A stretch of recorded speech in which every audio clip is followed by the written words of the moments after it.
Could you do me a favour? You acted up because the camera's on. Hi, hey everybody. We down here at the beautiful One Stone Grove, and I'm down here with the Fuse team. It's Fat Daddy again, and this is the second episode of our podcast. What we're gonna do, we're gonna just jump straight into it. We're gonna go around the room and introduce ourselves, starting on my right. My name's Maisie and I'm a junior leader at Fuse. I'm Chelsea and I'm a junior leader at Fuse. I'm Molly, I'm a junior leader at Fuse. I'm Roberta, I'm a senior youth worker at Fuse. I'm Kai and I'm a senior youth worker at Fuse. I'm James and I'm a senior worker at Fuse. Sorry? Junior. Not yet, mate. Not yet. You know why he wanted to sit here now. He was plotting. No, that's wonderful, guys. He's watched the other one, he's trying to copy. Alright, so we have a couple of topics that we're going to talk about today, and I just want to get you guys' take on the topics. Is that alright? Yeah. Alright, cool. So the first topic for today is vaping/smoking. Because when I was coming up with smoking, nowadays the kids vape, right?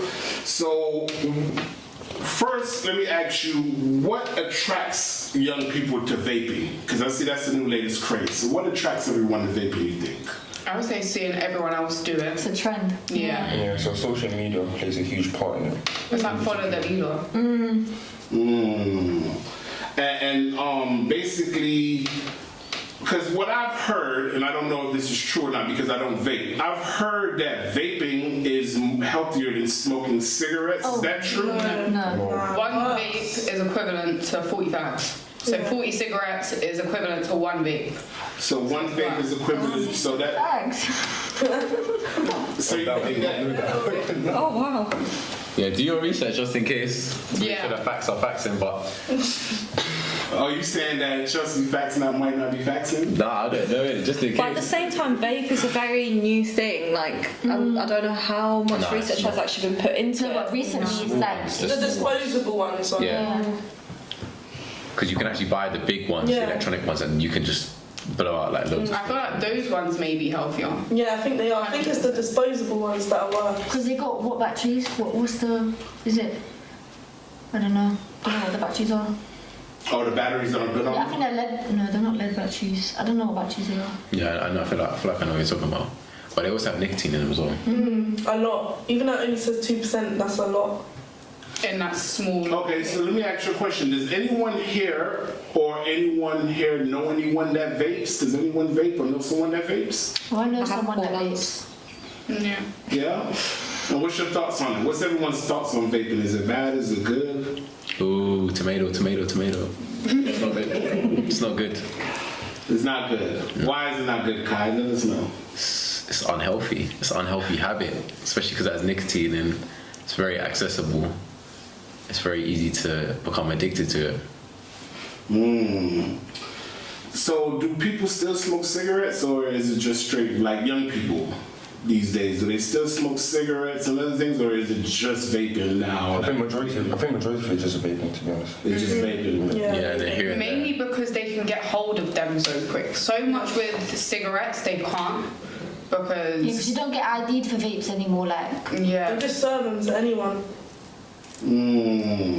Now, why do you think that is? Like, why do you think like the stores don't ID as hard as the cigarettes? That's why they get all this money. Yeah, it's Yeah, profitable. because the vape business is booming right now. Especially imagine you get loads of school kids coming to you into your shop to buy vapes, and they're how much are they each? £5, £5, £6. £5-6 a kid. And then they'll do a little deal Yeah, to like- get them persuaded into buying more. Yeah. So you're saying it's just the profit margin for the shop owner has them not caring about the young people? Oh, yeah, Yeah. for sure. How young is the vaping starting? Like, how young is it? Like, I know someone that was 9. 9 years old? 9. Wow.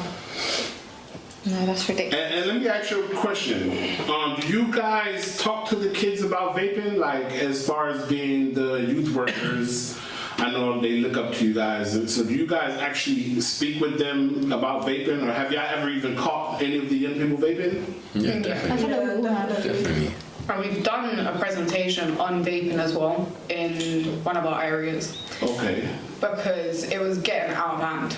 Like there was a lot of young people that were smoking at this age. Yeah, like they were smoking in our toilets outside the building, so we had to like try come up with a way to do something about it. And what do you think the outcome was on that? Like, do you think it was a pretty good outcome from having the talk? I feel like the with them? presentation, yeah, like it got a lot of the young people talking to each other about like trying to stop vaping and stuff, but I don't think it helped as much as what we all would have hoped. But I mean, you say that now, but you don't know yeah. what the consequences actually are until you. I feel like when a young person starts smoking, they're only smoking for, as again, the trend. But if we're doing a presentation about it, they'll understand what's in that vape and what they're actually smoking. And they'll look at it and go, okay, maybe not. So, okay, so we talked a bit about addiction. And I kind of want to segue into our next topic, which is drugs. Because I know, like, with the kids being, or young people being addicted to vaping and stuff, like, sometimes people get addicted to drugs. So, do you guys, first of all, let me ask you, what's the new drugs these days? Like, what are kids trying? Because I know it's not the same drugs from when I was a kid. So, what have y'all heard, like, any drugs maybe that's out there nowadays? Kids are getting addicted to balloons. Balloons. Yeah. I see them a lot with the balloons. And snus, would you call snus a drug? Dan? Yes. Yeah, it tends to be. What was that, Marty? I didn't really- Snus, it's like some packet that has like Straight nicotine and tobacco or whatever. Okay, like y'all know people who do this? Some footballers do it. So before Some games. footballers do A it? lot of footballers do, yeah. And y'all know, I know Kai and James, y'all play football, so like, do y'all know footballers who do it? I've met a couple. Jamie Vardy's, especially, he does it before games. Oh, okay, do y'all think that's a bad influence on the kids? Like, Pretty much, to be honest. Because I've seen effects after it. what's the effects after? Because I've never heard of it, I'm ignorant to it. So, kind of makes you vomit. To be honest, makes you feel really, really sick. And what is it exactly? It's like a straight nicotine patch. It It's just like, gives you nicotine rush. yeah. Oh, it gives you a nicotine rush. Yeah. And what is it called again? Snus. It's like a little strip like that, and you put it like in your gum here. Looks like a tea bag. It's like tea bag. I've with actually thing. seen this in the East before. I've seen the kids using this. I just didn't know what it was. So, like, coming up, I know y'all have, like, other friends that may have tried drugs. Do y'all have any personal experiences with drugs or alcohol that y'all can share? Without mentioning any names, do y'all have any personal experiences that something may have happened to you guys? And so I know, you've got some stories. there's a lot of people that overdose on drugs, and it's very quick to overdose on a drug if you don't know what that drug is. And yeah, it's like not many young people know the effects and the background of the drugs. Definitely. They don't know where it's come from. Like they don't really. That could be Yeah. anything to them. They don't Definitely. know. Especially even when it comes to like weed and stuff. Yeah. Obviously people are like getting flavors, they're like genetically modifying the weed and stuff, and that can obviously have adverse effects like when you smoke it. Even me, when I was at university, there was people that I wasn't friends with, but there was one girl I knew that had a psychotic break from smoking weed. It can literally happen to anyone, anytime, any age, and yeah, you have to look into what a psychotic break is for. Yeah. So I've heard of this. People having marijuana psychosis and things of that nature. So, so let me ask you: do you guys feel like some drugs are worse than other drugs? Yeah, Like, definitely. Yeah. They're Definitely. all as bad as each other at the end of the day. Some have worse side effects. Some are than worse others. though. Yeah. Anything used excessively obviously isn't good, but there are ones that are worse than others.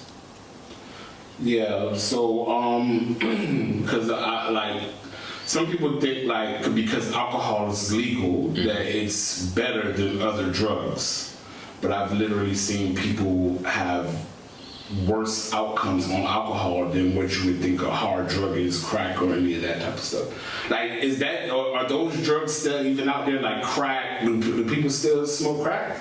Go to certain areas, you definitely. Yeah. I mean, young people, hold on, let me rephrase that. Do young people smoke crack? Oh, I don't know anyone. Like that's an old person drug, right? Yeah, I wouldn't say young people, but No. Oh, okay. And what do young people do? Like when I asked y'all, everybody was all quiet. Like I didn't know like what drugs are out there. I'm not asking y'all if y'all do the drugs. I'm just asking y'all like what drugs are out there. Balloons, weed, and alcohol. Yeah. That's Yeah, the those are the three And biggest. Zans. Yeah, and Zans. I'd say Like party Xanax. drugs. Oh, they have Xans in England? Yeah. Party drugs. So party drugs. Yeah. And I would say lean as well, you know. Yeah. Yeah, that's one. yeah, lean. It's kind of funny because I didn't even know they had these drugs in England. So I'm kind of ignorant. So let me ask you guys a question. Do you think the availability of the drugs and alcohol in the estate cause a problem? Is that an issue? How easy it is to get the drugs? 100%. Yeah. Definitely. I don't think it's the root cause, but it definitely contributes to it being worse, for sure.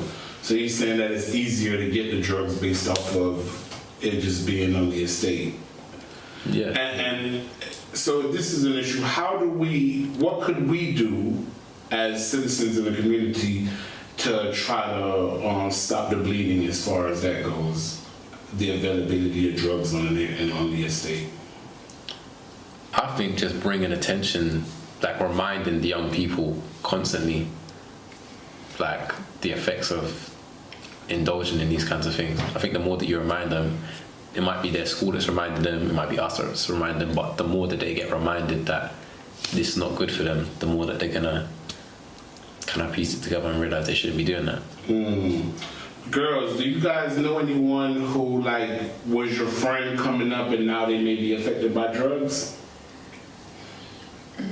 By alcohol, yeah, not by drugs. By alcohol? Why do you laugh? Because I think we're all thinking of the same thing. Oh, y'all think about the same. So If you're watching it. okay, hold on. Without saying the person's name or giving any clues on who the person is, just tell us a little bit about the situation. She can't stop herself. It's one of them ones that I shouldn't have said, yeah. But you get in a habit of it. Like, you can't stop what you're doing. And once you've done it once, you don't want to stop. And I feel like they rely on it as well. Like, Yeah, I was just once gonna you say the same thing. hit a certain point of abusing the same thing, it's like you rely on it to keep yourself sane. That's who you are. Yeah. See, I wouldn't even say to keep yourself sane though, because I know people, like, for example, if I go out to have a good time, I don't necessarily need to drink, but some people genuinely need to drink excessively for them to be able to get to that level. Yeah. And their personality is just, they rely on that. They rely on drinking to get their personality for their night out. So it just depends on. And it all depends on who you're chilling with as well, like Yeah. who you're around. If you're around people that smoke, drink, things like that, you're gonna try it. You're gonna want to. Everyone else is around you. That's why I would say split it. Like, if you can see your friends doing that and you know you don't want to do it yourself, don't be bribed into doing it. I think on top of that as well, not as a direct cause, but like music and stuff like that, like, and social media like glamorizes certain alcoholic drinks, Hennessy, this or that, and obviously social media is a big thing for young people now. Whether you're in year 7, year 8, year 9, or even older, you're on social media and you're seeing this, you're hearing that stuff. So when this stuff comes about, obviously they're gonna want to try it, and if they don't use it properly, then it can get misused. So we was talking about a drug, one drug maybe bad worse than another. Do you guys believe that marijuana is a gateway drug? Do you believe that once you start smoking marijuana that you eventually will try other drugs? Not necessarily. No. Yeah, I don't think so. I think it depends on your environment Yeah. and also the way that you were raised. If your parents are very on you about that kind of stuff, then you'd be more wary. But if your parents aren't really on you too tough. Well, it's also about knowing your own limits as a person, like what you're actually willing to put yourself through. Like, it's very much so advertised, okay, if you try this, this is how you're going to end up as. If you try this, this is what's going to happen to you. But knowing your limits and knowing how far you want to take yourself, I think also adds onto that. I don't feel like it's a gateway at all. All right. Anybody else wanna weigh in on drugs, alcohol? Yeah, no, Because what happens is, well, I see, like, coming on the estates, I see so many people that, like, are obviously addicts, you know? So how do you think growing up around addicts affects the young people?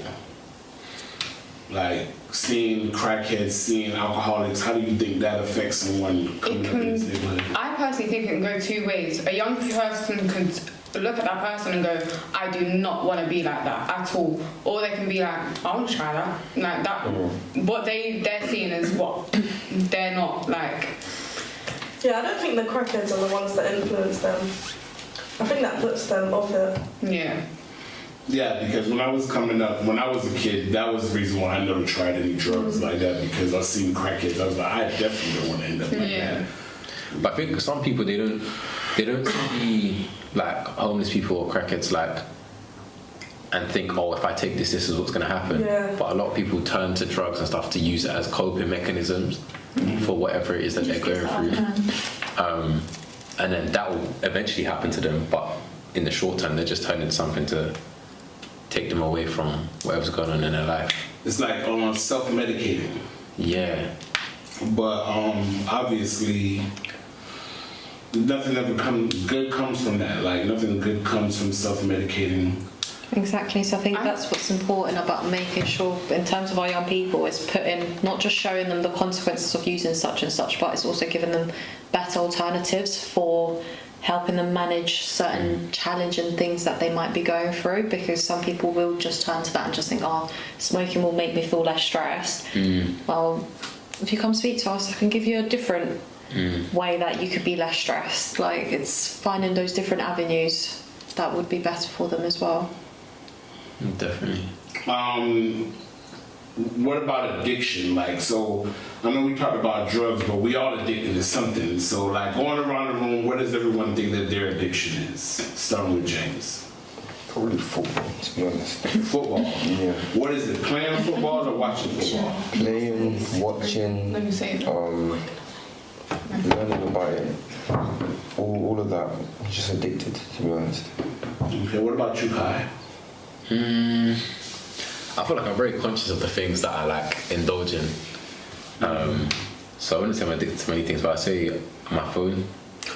The amount of times I just pick up my phone and I'll be like, why am I even picking up my phone? I didn't want to check anything.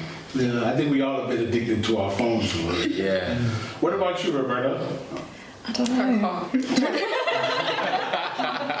Yes, I indulge in my car. No. You got a nice car, by the way. Thank you. The number plate is.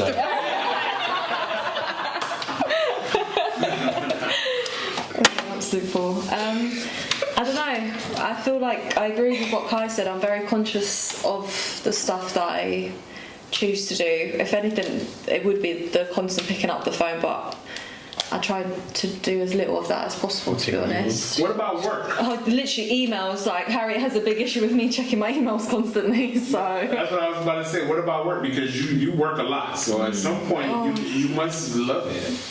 I don't know if I love it. I love the reward. Maybe that's what I'm addicted to. The reward. I don't know about the work itself, but no. Workaholic. Don't call me a workaholic, considering you're doing the same hours as I am now, yeah? Same time as You are on it now too. I've just been doing it for longer. Maybe I'm a workaholic. But no, it's difficult because an addiction is I feel like it's got very negative connotations. Yeah, it's like, oh, you shouldn't be addicted to this. Exactly. Are you saying that the word addiction addiction is synonymous with being out of control? I'd say so, to an extent, yeah. Definitely.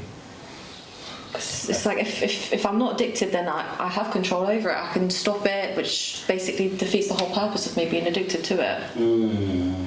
What about you, Molly? What you think? I'll see my phone. As you guys know from the last episode, I spend so much time on my phone.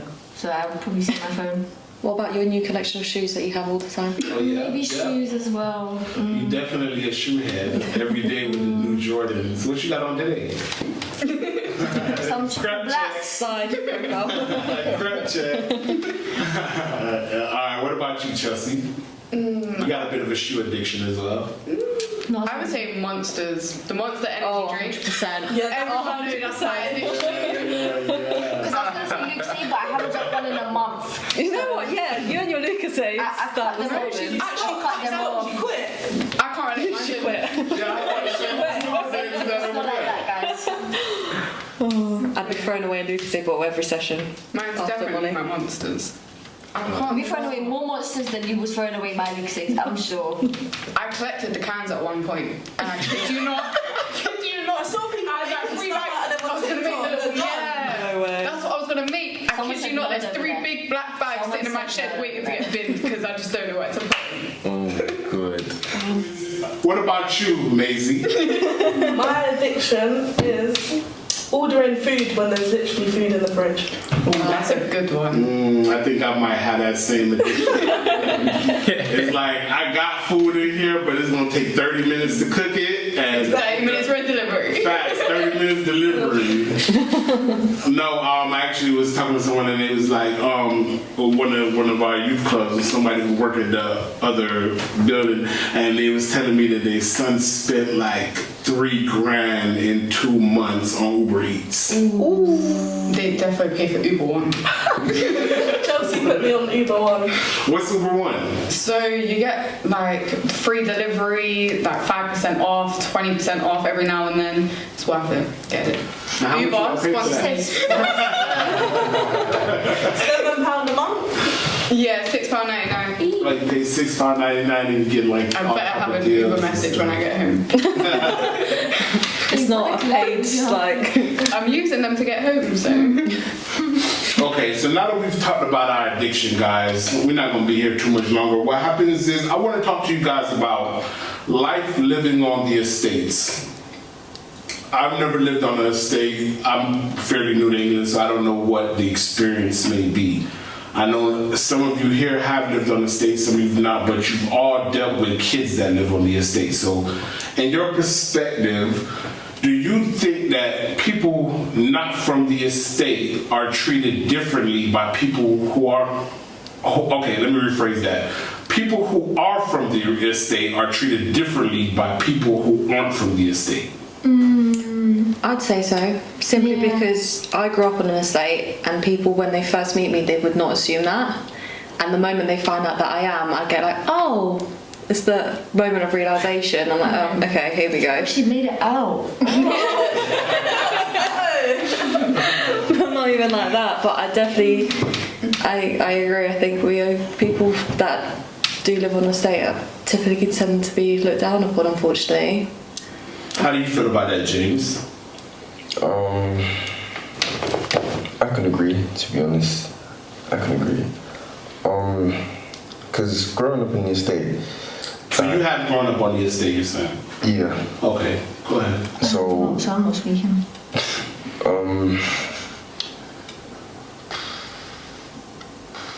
Great. I'm thinking. It's right, we'll circle round. Because a lot of people do get treated differently because in the estate, sometimes young people they only look up to like what's in front of them. So like drugs, a lot of bad people. But on the positive note, some people like look to majority of like sports, for example, like football. It's like their only way of getting out. So in terms of people looking at them differently, it's kind of it's very often, I would say. It's very often. Now, Maisie, how you feel? Did you grow up on the estate or like? Yeah, I grew up on an estate. Maisie, like she just got here. She's like, yeah, I grew up on the estate, I think. So what was it's okay. What happens is, what was your experience like growing up on the estate and then dealing with people who work from the estate afterwards? So like you may go to school and then people find out you're from the estate. What's your experience? Hold on. Before you respond, what's so funny, Chelsea? Share with the group. Why are they both laughing? I was going to compose myself, I wasn't laughing. Yeah, no. Don't worry, I'm gonna ask them the same question, Maisie. Don't worry, I'm gonna ask them the same question. Anyway, personally, I feel like growing up on an estate is better because I don't know why. I'm not gonna lie. What she said, character building. Character building. Yeah, I like that. Facts. No, because when you think about it, majority, like, well, I grew up in America, so majority of athletes, rappers, a lot of these successful people grew up in the projects. Yeah. And we're from single parent households, so it's like, I do think that growing up, because I didn't personally grow up in the projects, but I did grow up in the hood, and I think that Roberta's absolutely right. I think that growing up in the hood is character building. We definitely has more fun. I can't Yeah, lie. 100%. Because You lot definitely never played Knock Down Ginger. Or 40. 100%. I feel like if you grow up in like a, not say like, yeah, if you grow up in like a nice area and you're in a nice house and stuff, often you don't have the nice dynamics that you have on an estate where you can be like, yo, I'm gonna go knock for I'm knocking this person, for this this one. person, You coming this out person. today? Yeah, and then you got like, on my estate I had like 10 people, and it was like late and we'd be playing like 40 homes. Yeah, family run, all of that. See, but alongside that, I feel like you are a lot more exposed to different cultures and different backgrounds on the estate that in non-estate housing you wouldn't be, essentially. Like, because on an estate you would get a lot of like immigrants that come and live on an estate. So why is that funny? No, Are you being racist? Are you being racist? No, okay. What is my doing?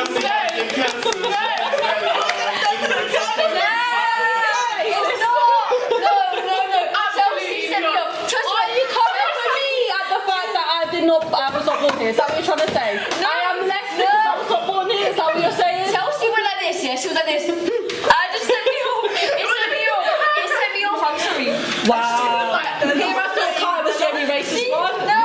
Maisie went like this. She said. What did she say? And I went, Maisie was actually agreeing with me. Maisie was like, It was some She was shit, fully but she was understanding me. yeah, And then you guys both sat there and laughed. Like she was like, yeah. You laughed at the pain. You laughed at the fact that my single mother came from Romania to raise me and my brother. Period. Wow. I see you in a different light now. Haters are gonna hate. You see that supervision we had when I told you how great I think of you? I don't know about that though. Wow. That was so, yeah, anybody else, pros and cons on living on the estate? I think a con would be like being not roped into a lifestyle that you don't like. That's not for you, but like you don't want to. around that. Yeah, like you don't want to be involved in a certain lifestyle. But I feel like if you grow up on the estate, like the chances are just. Give me an high. example of The lifestyle. the things that you don't want to be in, or that you may not want to be involved in, that you may get involved in on the estate. It's like what we was talking about earlier, like drugs, things being in like that. gangs. Yeah, like gangs is probably like the high one. Gangs, drug dealing. Like you've grown up on that estate. Because what I've heard, I haven't seen, but I've heard that they do a lot of grooming on the estates. Yeah. A lot of roadmen trying to set the youths up to go cunch. Yeah. Yeah, I He heard knows his about words. that. I'm brushing up on my English lingo. They set them to cunch. Urban Dictionary. Yeah. So, James, just weigh in on that for me. You mean like a pro and con you may think of growing up in the States? Yeah, so like I said before, a lot of young people, whatever's in front of them, it's like they'll most likely go into it.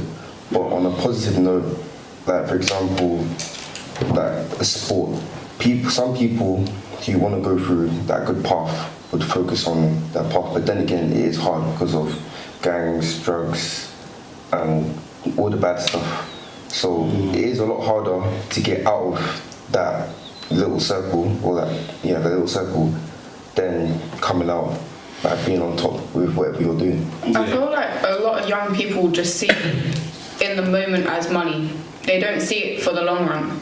They just think, okay, The bit of consequences. quick money, like, yeah, they don't realise that a couple years later that will affect you getting a job, getting this, a lot of things. It doesn't help that when you're younger, you're very impressionable as well. So for someone who's like 14, 15 who can't work yet, the idea of like, what, 400 pounds is like And crazy getting to them. everything that they want. Yeah, they didn't get anything, they can get shoes. Clothes. all of that. Awesome. They go to It's school, like- they're looking like the guy, like, Yeah. It's like coming from an estate, not everyone's rich.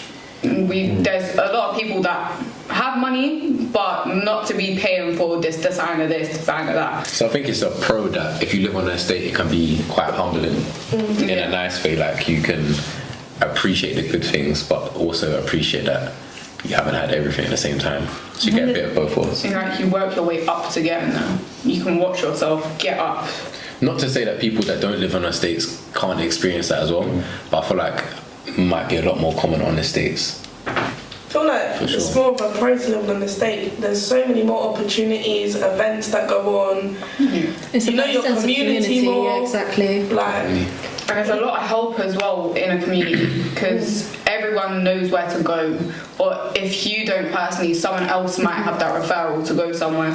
Yeah, I don't know about you lot as well, but the people that I knew on my estate, how at some point my mum would have met their mum or whatever, Yeah. and they become friends, and you get different opportunities to Standing out. go here, go there with this person, that person. So it definitely opens up a lot more opportunities, even on that level as well. How's, because you know, I always hear about knife crime and things of that nature. How safe did you guys feel growing up on the estate? Like being from the estate, how safe did you feel when you're there? Did you feel like you I were feel in like when you live on an estate, you get to know everyone. They Yeah, know I you, feel like they safe, respect you. They're not. Yeah, I feel like you feel safe because everyone knows I was everyone. more scared of the old men that was like Yeah. in the estate than like people with knives because I don't think when we was younger it was like it was happening but it wasn't as much as it is Yeah, now. nowhere is not much. Yeah, I don't know. It depends because with the estate that I lived on, yeah, like I said, I knew everyone. Everyone knew me as well. But I heard when I'd left, and like a few years later, like it got really bad. Like there was crime going on there. There was trap houses there. There were people like boarded up flats, and then obviously inside people was cooking up drugs and all sorts. So my You personal never see it until you experience, leave though. Yeah. my personal experience is that I grew up in the hood and I felt safe pretty much in the hood. Like I heard about all of these shootings and things that was happening in my neighborhood, and I was like, I don't see this. Like, where is this at? And then it's funny, I moved to the suburbs after, and I didn't feel safe in the suburbs. I literally was like paranoid, like, oh my God, what's going on? And then so I know that growing up in the hood, you can feel safer than certain situations. Anything anybody else want to weigh in on? Anything anybody else want to say? I guess it's just wrapping it up that if you are addicted to anything, come and help. We're here to help, not come and help. We're here to help. Oh, we get addicted. We drink together. It's been a long day, Don't guys. do drugs. We're here to help you, essentially. Just know to ask for help. Don't. I think that was pretty good. Like, y'all let them know what to do. What they do? Like, comment, subscribe. Hit